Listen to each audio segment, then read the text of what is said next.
မိဘနှစ်ပါးကဗုဒ္ဓဘာသာဝင်မဟုတ်ခဲ့ဘူးမိမိကြမှာဗုဒ္ဓဘာသာဝင်ဖြစ်ချင်ပါတယ်ဆိုရင်ဘယ်လိုလုပ်ရမလဲမေးရင်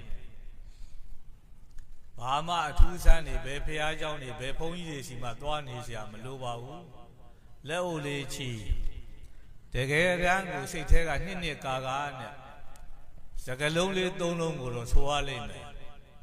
နံပါတ်1ကဗုဒ္ဓံတရဏံကိစ္ဆာမိ